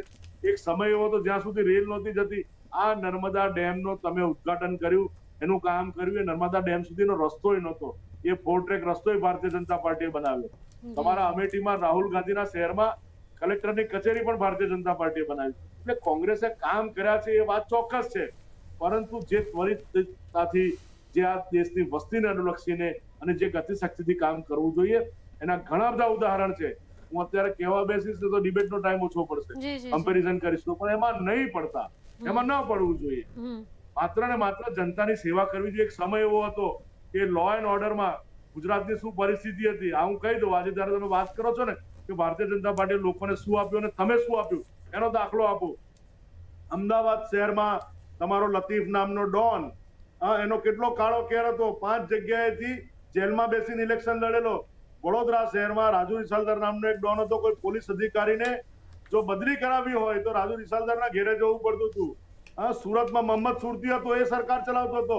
વલસાડમાં દેવલો હતો, અને પોરબંદર પર તો બોર્ડ લાગેલા ભાઈ કે અહીંયાથી ગુજરાત સરકારની હદ પૂરી થાય છે અને પોરબંદર સરકારની હદ શરૂ થાય છે. ત્યારે કોંગ્રેસનું લો એન્ડ ઓર્ડર ક્યાં ગયું હતું? જ્યારે આજે ત્વરિતતાથી જે કામ થઈ રહ્યા છે અને લોકોને ખબર છે, સમજે છે, અને એટલા માટે 27 વર્ષથી તમને મત નથી આપતી. એમાં કે અમે કઈ બહુ ઢંઢેરો નથી પીટતા અમારી વાતનો, પરંતુ જ્યારે ઇલેક્શન આવે તો દિખતા હે વો બિકતા હે. અને એટલા માટે આ જયારે ટીવી ના માધ્યમ થકી આ વાત કરી રહ્યા છે. અમને આ બધું બહુ કઈ છાસવારે ચડીને કહેવાની ઈચ્છા નથી થતી, પરંતુ તમારા ઘણા બધા પ્રશ્નો એવા છે અને તમે ઘણી બધી વાતો કરો છો કે એમાં સહમતિ છે કે ભાઈ હા તમે કર્યું છે. તમે નર્મદા ડેમનો પાયો નાખ્યો, પણ એની સાથે મેઘા પાટકર પણ તમે લાવ્યા, બાબા આમટે પણ તમે લાવ્યા. સરદાર વલ્લભભાઈ પટેલનું આટલું મોટું સ્ટેચ્યુ બનાવ્યું, કયા કોંગ્રેસના નેતા જોવા ગયો? અને સરદાર વલ્લભભાઈને તમે જીવ્યા ત્યાં સુધી ક્યાં સન્માન આપ્યું? એટલે આવી ઘણી બધી વાતો છે. બાબા સાહેબ આંબેડકરનું સ્મારક પણ અમે બનાવ્યું. સરદાર વલ્લભભાઈને આજે વિશ્વ પ્રસિદ્ધ કોઈ વ્યક્તિએ કર્યા હોય તો માનનીય મોદીજીએ કર્યા છે અને ભારતીય જનતા પાર્ટીની સરકારે કર્યા છે. આવા અનેક દાખલાઓ છે. હું કહીશ તો તમે એવું કહેશો કે તમે નેશનલ પોલિટિક્સ પર જાઓ છો. આ રામ ભગવાન રામ માટે તમે લોકો એફિડેવિટ કરેલું કોર્ટમાં એક વાતનો જવાબ આપીશ એમની. એટલે ઘણી બધી વાત છે કે કાશ્મીરમાં 370 ની કલમ સરદાર વલ્લભભાઈ પટેલને આખા દેશનો હવાલો સોંપેલો, જવાહરલાલ નહેરુને માત્ર કાશ્મીર સોંપેલું. તો એની શું પરિસ્થિતિ થઈ અને આજે શું પરિસ્થિતિ છે? તમે લોકો એવું કહેતા હતા કે ભાઈ 370 ની કલમ હટશે તો લોહીની નદીઓ વહેશે. કઈ લોહીની નદી વહી ભાઈ? આજે એક સમય એવો હતો કે કોંગ્રેસના કાળમાં એક બોમ્બ નહોતો બનતો. આજે ભારતીય જનતા પાર્ટીના સુશાસનમાં રાઇફલ બને છે, આજે તેજસ વિમાન બને છે, હેલિકોપ્ટર બને છે. વડોદરામાં આવનારા દિવસોમાં વાયુસેના માટે એરબસ બનશે 65,000 કરોડના ખર્ચે. 65,000 કરોડના ખર્ચે ટાટા સાથે રહી અને ખૂબ મોટું કામ થઈ રહ્યું છે. મોટા વિરાટકાય જહાજો બની રહ્યા છે. મેક ઇન ઇન્ડિયાના નારા થકી આજે કરોડો રૂપિયાનું એક્સપોર્ટ થઈ રહ્યું છે. જી તો આ બધી તમે કર્યું છે ભાઈ, ના નહીં, અમે તમને હાથ જોડીને એના માટે અભિનંદન પણ આપ્યું. જી અમે કર્યું છે લગીને વાંધો નથી અને કરવું જ જોઈએ. કોઈ પણ પોલિટિકલ પાર્ટીએ કામ કરવું છે, પણ જે ત્વરિતતાથી જે ગતિથી તમે આજે પણ રાહુલ ગાંધી આવે છે અને જીએસટી નોટબંધીની વાત કરે છે. જી અરે ભાઈ, આ જીએસટી અને નોટબંધીને સમજો કે આખા દેશનું ટેક્સ સ્ટ્રક્ચર રિફોર્મ થયું છે. જી આ 1.5 લાખ કરોડ રૂપિયા જે દર મહિને આવે છે ને, જેના કારણે આ વિકાસના કામો થાય છે. અને હજુ પણ રાહુલ બાબા આવે છે તો નોટબંધી જીએસટી. અરે ભાઈ, નોટબંધી પછી તમારી સરકાર ગઈ યુપીમાં અને જીએસટી આવ્યા પછી તમારી 10 રાજ્યોની સરકાર ગઈ. એટલે આ બધી ઘણી બધી વાતો છે અને લોકોને આ બધું ખબર છે, લોકો આ બધું સમજે છે. વારંવાર એને કહેવાનો કોઈ મતલબ નથી. પછી છેલ્લે જ કહેવું પડે કે ભાઈ આપણે 8 તારીખે ડિબેટમાં ફરી બેસીશું, તારે આગળની વાત કરીશું. જી દેવેન્દ્રભાઈ, હું આપની પાસે આવું છું. પહેલા હું દેવીશભાઈનો જવાબ માંગીશ આના ઉપર. એમને એક વાતનો જવાબ આપી દઉં વારાફરતી. એમને જે ડેમની વાત, થોડું ટૂંકમાં. આ એક જે એમને 4-5 જે મેન મુદ્દા છે વસ્તુ કહી દઉં. એમની જે ડેમની વાત કરી તો ડેમ સરદાર સરોવર વાત સાચી છે, ઉદઘાટન તમે કર્યું, પણ આવા તો બીજા અમે 100 થી વધારે ડેમ મુકાય ધરોઈ જેવા બીજા 100 ડેમ બનાવ્યા છે. અમે જ્યારે અમારી 27 વર્ષ પહેલા સરકાર હતી પૂરી કરી લો, પણ વાત સાંભળી લો તો સારું રહે સંજીવભાઈ. બીજા આવા 100 ડેમ બનાવ્યા છે ને અમે કયા જમાનામાં બનાવ્યા છે કે જે સમયે પાવડા અરે કેમ ભાઈ કેસેટ નહીં વિકાસ કર્યો છે, જે સમયે પાવડા ને તગારા લઈને વિકાસ કર્યો છે ને. આજે જેસીબી ના જમાનામાં એક ડેમ બનાવ્યો છે અને કોંગ્રેસ પાસે વિઝન હતું દેશ માટે. ઈસરો આજે અમદાવાદની અંદર આઈઆઈએમ આઈઆઈટીઓ એનઆઈડીઓ એ પ્રકારના પ્રીમિયમ ઇન્સ્ટિટ્યૂટ ગવર્મેન્ટ દ્વારા એના દ્વારા થયું છે. અને તમે વાત સાંભળો તો સારું રહેશે. દર્શકો પર થોડું પેલું રાખો, બાકી મને આમાં કોઈ તકલીફ નથી. જોરથી બોલવામાં તો વધારે સારું ફાવે છે, એમાં કોઈ પ્રશ્ન નથી, પણ દર્શકોનું થોડું માન રહે માટે. હા તો સાંભળો તો સારું રહેશે, સાંભળજો. અને તમે જીએસટી ની નોટબંધીની વાતો કરી કે જીએસટી નોટબંધીની આજે પરિસ્થિતિ એ થઈ છે કે આજે તલાટીની બી એક્ઝામ હોય તો 25-25 લાખ લોકો યુવાનો ફોર્મ ભરે છે. એટલી બેરોજગારી તો તમારી નીતિઓના કારણે ઊભી થઈ છે. પેપર લેવાનું હોય તો દરેક વખતે પેલા આશિતવારોના નામે બધું ટોપલું ફોડી દેવાનું, કારણ કે દર વખતે 22 પેપર લીક થાય. 22 પેપર લીક થાય, એક વાર લીક થાય, બે વાર થાય, 22 પેપર લીક થાય. સરકાર ભરેલી હોય, સરકારના નેતાઓ ભરેલા હોય, પૈસા લીધા હોય, વેટ કર્યા હોય, ત્યારે 22 પેપર લીક થાય. અને લો એન્ડ ઓર્ડરની વાત કરો છો, સુરતની અંદર નામના યુવાને જાહેરમાં ગળું કાપી નાખ્યું દીકરીનું. આવી હજારો ઘટનાઓ બની છે. કેટલી જગ્યા બની. શું લો એન્ડ ઓર્ડરની વાતો કરો છો તમે? દરેક જગ્યાથી કેટલું ડ્રગ્સ આવે છે. સલામ છે ટીએસ ને દરિયા ઉપર ડ્રગ્સ વેચનારને પકડે છે, પણ અદાણી એરપોર્ટ પર 21,000 કરોડનું ડ્રગ્સ ઉતર્યું તો એ કોણ લેવાનું હતું? 21,000 કરોડનું ડ્રગ્સ છે, કોણ પકડાયા મોટા માથા? દરેક લો એન્ડ ઓર્ડરની વાતો કરવાની ત્યારે તમે દારૂની રેલમ ફેલ છે. આ ચૂંટણીની અંદર ભાજપનો કેસ કરેલા એમના ભાજપના પ્રમુખની ગાડીમાંથી બોટલો નીકળી દારૂની. કોણે પકડી? કોણે લો એન્ડ ઓર્ડરની સ્થિતિ, કોને પરિસ્થિતિ ખરાબ થઈ? ખોટી વાતો કરો છો. અને સરદાર પટેલનું તો નામ જ ના લેશો મહેરબાની કરીને. સરદાર પટેલ તમારી ઉપર બેન કરીને ગયા હતા, તમારી ઉપર પ્રતિબંધ મૂક્યો હતો સરદાર પટેલ સાહેબે. અને એમનું નામ ભૂસવાનું, આ સ્ટેડિયમની અંદર નામ ભૂસવાનું પાપ જો કોઈએ કર્યું હોય તો આ ભારતીય જનતા પાર્ટીએ કર્યું છે. તમારે તો નામ જ ના લેવું જોઈએ. એક સ્ટેચ્યુ બનાવ્યું, મેક ઇન ઇન્ડિયાની વાતો કરો છો. આખું સ્ટેચ્યુ બનાવ્યું, આટલું સારું સ્ટેચ્યુ બનાવ્યું, ત્યાંથી ચાઇનાથી બનાવી, ચાઇનાની કંપનીને કોન્ટ્રાક્ટ આપ્યો આખું સ્ટેચ્યુ બનાવવાનો. અને પાછા વાતો કરશે મેક ઇન ઇન્ડિયાની. એટલે એડવર્ટાઇઝમેન્ટ કરવાની, દીકતાની વાત અલગ કરવાની અને પાછળથી હકીકત અલગ હોય. સરદાર સાહેબે આરએસએસ પર પ્રતિબંધ મૂક્યો. એમનું નામ ભૂસવાનું કામ, સ્ટેડિયમનું નામ ભૂસવાનું કામ કોઈએ પાપ કર્યું હોય તો આ ભારતીય જનતા પાર્ટીએ કર્યું છે. અને ઉદઘાટનોની વાત કરી તો ખાલી સી પ્લેનના કેટલી વાર ઉદઘાટન થયા? સી પ્લેન આવે વડાપ્રધાન માટે જ ખાલી ઉદઘાટન થાય. મેટ્રોનું 2017માં વસ્ત્રાલથી રિબિન કાપી હતી, 2022માં બાજુ છલતેજથી રિબિન કાપી. અને મેટ્રો અમદાવાદમાં હવે આવી છે, પરંતુ ગુજરાત પહેલેથી આર્થિક રીતે સદ્ધર રાજ્ય છે, તેમ છતાં રાજસ્થાન હોય કે અલગ અલગ ઘણા રાજ્યોમાં પહેલેથી મેટ્રો છે. તો મેટ્રો અહીંયા 10 વર્ષ પહેલા આવી જોઈએ, 5 વર્ષ પહેલા આવી જોઈએ. અને હજુ રાજસ્થાનમાં 5 વર્ષ કોંગ્રેસ હોય છે અને 5 વર્ષ ભાજપ હોય છે. એના કરતા આર્થિક રીતે સમૃદ્ધ રાજ્ય છે ગુજરાત. અમદાવાદમાં 10 વર્ષ પહેલા 2012માં આવી જોઈએ મેટ્રો. તમારા રાજના કારણે બધું મોડું થઈ રહ્યું છે. અને વિઝનની વાત કરો છો એટલે કોંગ્રેસ ને ભાજપમાં જમીન આસમાનનું અંતર છે. અને આ જ કારણે છે. સાચી વાત છે. હા સાચી વાત છે. એનો કોઈ આન્સર રાખશો જ નહીં. તમારે જો 8 વર્ષ થયા છે કોંગ્રેસથી, 60 વર્ષથી, 70 વર્ષથી આઝાદીના સમયથી મતદાન કરતા હતા. તમારા પુરખાઓ બી તમારા ઘરે પૂછજો, કોંગ્રેસને જ મત આપતા હશે. દેશ માટે એટલું યોગદાન છે કોંગ્રેસનું. એટલે ચિંતા તમે એની કરશો નહીં સંજીવભાઈ.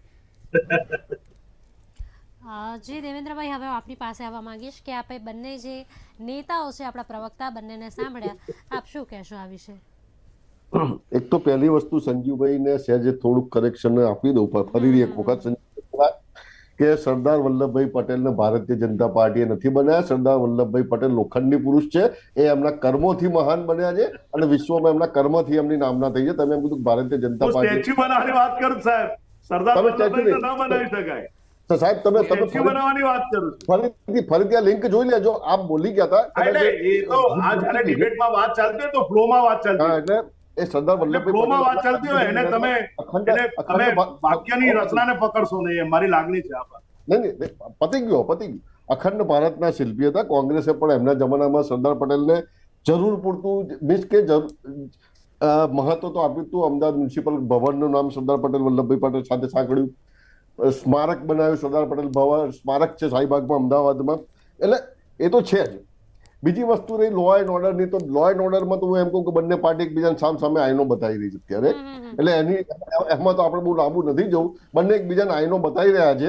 એટલે બાકી તો વસ્તુ માનছি એક વસ્તુ છે કે હવે તો આપણે 8મી તારીખ સુધી આ બંનેની ચર્ચા ઉપર રાહ જોવાની રહી કે કોણ કેટલા પાણીમાં છે ને કોના દાવા કેટલા સાચા નીકળ્યા. રિઝલ્ટ પ્રમાણે તો મેં તને આગળ કહ્યું કે જો 120 સીટ પર જશે તો સમજી લેવાનું કે ગ્રાઉન્ડ રિયાલિટી પ્રમાણે રિઝલ્ટ નથી આવ્યું. રિઝલ્ટમાં ક્યાંક કંઈક ક્યાં મતદારોએ હજી સુધી કળવા નથી દીધા મન. એટલે એક તરફી ક્યાંક જોક નાખ્યો છે કે એક તરફી ક્યાંક આક્રોશ નાખ્યો છે, એમ સમજીને ચાલી શકાય આપણાથી. બાકી જે પ્રમાણે અત્યાર સુધી પહેલેથી પ્રચાર પદ્ધતિ રહી તમામ પાર્ટીઓની, જે પ્રમાણે મતદાન થયું છે પરથી એમ કહી શકાય કે જે બી પાર્ટી સરકાર બનાવશે 110-115 સીટ મેક્સિમમ આવી શકે છે. એનાથી ઉપર આવી તો પછી નસીબ છે એમ માનીને ચાલી શકાય. જી ચોક્કસ. દિગ્વિજયભાઈ, આપણે જે અત્યારે ચર્ચામાં જ્યારે વાત ચાલી રહી હતી કે ભારતીય જનતા પાર્ટી તરફથી જે આક્ષેપ હતા તમે કર્યા હતા કે દારૂની બોટલો પકડાઈ છે, આજે જે કિસ્સો સામે આવ્યો હતો, ગઈકાલે પણ એક કિસ્સો સામે આવ્યો હતો કે કોંગ્રેસની જે નેતાની ગાડી હતી તેમાંથી પૈસા પણ પકડાયા હતા. તો કોંગ્રેસમાં પણ એવા કિસ્સા તો આવે જ છે ને? તપાસ થવી જોઈએ નહીં કે જો કોંગ્રેસના પૈસા પકડાયા હોય કે હવે તપાસ થવી જોઈએ. આ તો તપાસ જ થવી જોઈએ. શું કે બીજી એક કોંગ્રેસના જો કોઈ આગેવાન હોય કે જે કે મટીરિયલ પકડાયું હોય તો જરૂરી થોડું છે કે એ જ છે. અને પેલા તો ઓફિશિયલ પ્રમુખ છે, જિલ્લાના પ્રમુખ છે, કોઈ નાની વાત થોડી કહેવાય. જિલ્લાના પ્રમુખ પોતે ગાડી લઈને નીકળ્યા હતા, સ્કોર્પિયો આખી દારૂથી ભરેલી હતી. બરોબર છે. એટલે એ અલગ વિષય છે આખો. એની પર બી તમે આ પક્ષે બી જોઈ શકો ને એ પક્ષે બી જોઈ શકો છો. જી સંજીવભાઈ, હવે આપની પાસે આવવા માંગીશ કે જે રીતે આપણે જોઈએ છે કે ગુજરાતમાં ત્રિપાંખીયો જંગ છે, મતોનું વિભાજન થાય તો ભાજપને નુકસાન કે ફાયદો? નહીં બેન, મતોનું વિભાજન બહુ મહદઅંશે થાય નહીં. જે રીતે દેવેન્દ્રભાઈ 5-5% ફિગર્સ આપતા હતા ને એવી ફિગર્સ ના થઈ શકે. જો મને ખ્યાલથી 7-8% મતો આમ આદમી જે 10% પણ લાવે તો એ 2-3% ભાજપને નુકસાન કરે ને 6-7% જે ભૂતકાળ છે અનુભવ આપણી પાસે કે જે ગાંધીનગરનું ઇલેક્શન હોય કે બીજા જે અન્ય બાય ઇલેક્શન્સ થયા હોય કે કોઈ પણ ઇલેક્શન્સ હોય, તો એ જે મતોમાં જે સમજો કે 10 મત છે તો એમાંથી 2 થી 2.5 મત ભારતીય જનતા પાર્ટીના ઓછા થાય તો સામે 7 થી 8 મત કોંગ્રેસના ઓછા થઈ શકે. જી દિગ્વિજયભાઈ, સેમ સવાલ મારો આપને છે કે જે પ્રમાણે મતોનું વિભાજન થાય તો કોંગ્રેસને ફાયદો કે નુકસાન? સંજીવભાઈનું જે આંકડો કહ્યો એ પ્રમાણે એમને તેમની બી ટીમ પર ભરોસો મારું પતી ગયું. બી ટીમ પર ભરોસો હોય જ કે ભાઈ કોને કાપવા મોકલ્યા છે. ભાજપ એ ટીમ છે, એ બેન એકબીજાની બી ટીમ જ છે ને, બધી જગ્યાએ ત્યાં પેલા જાય છે તો એકબીજાની જ વાતો ઉપરથી ખબર પડી જાય છે ને. કોંગ્રેસ એનાથી મતલબ નથી. ગઠબંધનની વાતો કોંગ્રેસ પક્ષ કરે છે આમ આદમી પાર્ટી ક્યારે એ પ્રકારે વાત નથી કરી. ભરતસિંહ સોલંકી તમારા દિગ્ગજ નેતા છે, એ પ્રમાણે એમને બધી પાર્ટીઓના નામ લીધા. એ પ્રમાણે કોઈ સાથે આવીને લડવા માંગતું લડી શકે છે, પરંતુ વાત આખી સામાન્ય જનરલ એક પ્રકારની ચર્ચા હતી લોકશાહીની. એના પર વાત એ ને બી ટીમની જ્યારે વાત ચાલી રહી હતી ને દિગ્વિજયભાઈ, એટલે મારે કેવું હા એટલે શું આપનો સવાલ શું હતો કે જે પ્રમાણે અત્યારે મતોનું વિભાજન થાય તો કોંગ્રેસ પક્ષને ફાયદો થાય કે નુકસાન થાય? આમ આદમી પાર્ટી આ વખતે ધીમે ધીમે પગ પેસારો કરી રહી છે. આપણે આખી પરિસ્થિતિ જોઈએ તો કોઈ પણ ચૂંટણી હોય તો એક વસ્તુ છે કે કોંગ્રેસ 2017 થી ધારો કે ચૂંટણી આવે તો ઘણા એના કાર્યક્રમો હોય, આંદોલનો હોય કે વિપક્ષ તરીકેનો જે રોલ નિભાવવાનો હોય એ નિભાવે. આમ આદમી પાર્ટી હમણાં છેલ્લે કોર્પોરેશનના ઇલેક્શન પછી સક્રિય થઈ. અને મુદ્દા નંબર 2 કે એમની પાસે ઉમેદવારો હતા 182 એમની ઉમેદવાર ડિક્લેર કર્યા, પણ હકીકતમાં કેટલી જગ્યાએ થોડી જે રસાકસી બી દેખાય કે થોડી ફાઇટ બી દેખાય, કેટલી જગ્યાએ બની. એટલે આખું અલગ પ્રશ્ન છે. તમે સમજો કે સુરતની અંદર થોડા એમના ઉમેદવારો જે 4-5 ગોપાલ ઇટાલિયા હોય પેલા, પછી પેલા પાટીદારના મત આંદોલનના અલ્પેશ ખત્રી, એ 4-5 લોકો જે ગંભીરતાથી થોડી ત્યાં આગળ રસાકસી વાળો માહોલ હતો. બાકી બધી જગ્યાએ ડિક્લેર કરવા પૂરતા હતા. અને કોંગ્રેસ જે પ્રકારે ચૂંટણી લડી છે અને જે પ્રમાણે એનો 5 એટલે વર્ષનો વિપક્ષનો આમ આદમી પાર્ટીને જો કે એવું છે કે 4 કે 5 બેઠકો આવે તોય બહુ છે. એટલે એમને તો શરૂઆત છે, 0 હતી, જે આ નફો વકરો ફાયદો વાળી વાત છે એમને. પરંતુ જે પ્રમાણે આખી ચૂંટણી રહી છે એમાં કોઈ આમ આદમી પાર્ટીનો મોટો રોલ હોય કે જો ખાતું ખુલે બી ખરું તો બી 1, 2 કે 3 સીટ સુરતની અંદર આવી શકે છે. બાકી કોંગ્રેસને એનાથી કોઈ નુકસાન નથી. કોંગ્રેસ જે પ્રમાણે આખી વાત અલગ છે, કોંગ્રેસની મહેનત અલગ છે. કોંગ્રેસના જે આગેવાનો છે પહેલેથી ગ્રાઉન્ડ ઉપર લડ્યા વિપક્ષ તરીકેની હું તમને જવાબદારી કહું તો આદિવાસી વિસ્તારની અંદર જે પ્રમાણે રિવર લિંક પ્રોજેક્ટ હતો એ કોંગ્રેસે વિરોધ કર્યો તો રદ કરવો પડ્યો. જે પ્રમાણે પશુપાલકો ઉપર જે પ્રમાણે દમન કરવા સરકાર ઈચ્છતી હતી કે તબેલાઓના બધી 151 150 નગરપાલિકાઓમાં કે તબેલાઓના ને બધા દસ્તાવેજ લેવા પડશે, એ કોંગ્રેસે વિરોધ કર્યો તો એ પાછું લેવું પડ્યું. બિન સચિવાલયની અંદર ભ્રષ્ટાચાર થયો એમના આગેવાનો જ્યારે, એટલે આવી ઘણી ઘટનાઓ જે કોંગ્રેસ ઘણા સમયથી દરેક માટે લડી કામ કર્યું અને તમામ મતદારો જે કોંગ્રેસ સાથે જોડાયેલા હતા અને જે કોંગ્રેસ પર વિશ્વાસ હતો, એટલે આમ આદમી પાર્ટીથી કોઈ વધારે ફરક પડે, કોઈ અસર થાય કોંગ્રેસને એવું મારું માનવું નથી. જી દેવેન્દ્રભાઈ, આપની અંતિમ પ્રતિક્રિયા લેવા માંગીશ કે જે રીતે જનતાનો મિજાજ કોને ફરશે કોને નડશે. મારી જોડે સમયની મર્યાદા છે, 30 સેકન્ડમાં આપનો જવાબ. હું ટૂંકાણમાં સમજાવું સંજીવભાઈ. પહેલી વસ્તુ તો 5% મેં આપ્યા એટલે 5% ખાલી લોજિકલી કેલ્ક્યુલેશન માટે મૂકેલા છે, એટલે એક કે આ પ્રકારનું કેલ્ક્યુલેશન થાય. બીજી વસ્તુ એ છે કે જો તમે એક વસ્તુ માનશો કે ભારતીય જનતા પાર્ટીનો 44 થી 45% કમિટેડ વોટર છે અને કોંગ્રેસનો 35% વોટર છે કમિટેડ. હવે ગઈ વખતની ચૂંટણીમાં ભારતીય જનતા પાર્ટીને 49% વોટ મળ્યા હતા અને કોંગ્રેસને 41% વોટ મળ્યા હતા. એટલે એ જે ભારતીય જનતા પાર્ટીને 45 ની ઉપર જે 4% વોટ મળ્યા ફ્લોટિંગ વોટ છે કે જે મતદારો કોઈ આઈડિયોલોજી સાથે કે કોઈ પાર્ટી સાથે હજી જોડાયેલા નથી. અને કોંગ્રેસને જે 41% મળ્યા એમાં 6% એના ફ્લોટિંગ વોટર્સ છે કે જે કોઈ આઈડિયોલોજી સાથે જોડાયેલા નથી. એટલે આ 4% કે 5% બંને પાર્ટીમાં જે ફ્લોટિંગ વોટર્સ છે એ ફ્લોટિંગ વોટર્સ મેં આપણે એક કેલ્ક્યુલેશનમાં ખાલી સમજવા માટે મૂક્યા કે આ રીતે વોટનું વિભાજન થાય અને થઈ શકે છે. પરંતુ એક બીજી વસ્તુ એ કે આમ આદમી પાર્ટીને 1 સીટ 2 સીટ કે 150 સીટથી કોઈ નિસ્બત નથી.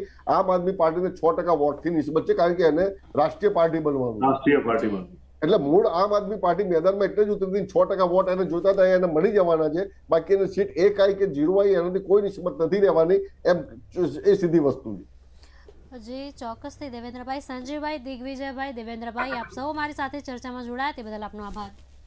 તો દર્શક મિત્રો, જે પ્રમાણે આજની ચર્ચામાં આપણે વાત કરી કે જે પ્રમાણે અત્યારે જનતાનો જે મિજાજ છે તે કોને ફળશે કોને નડશે 8મી તારીખે ખબર પડશે. આજ પ્લેટફોર્મ પર આપણે 8મી તારીખે ફરી મળીશું. ત્યાં સુધી મને આપશો રજા. નમસ્કાર.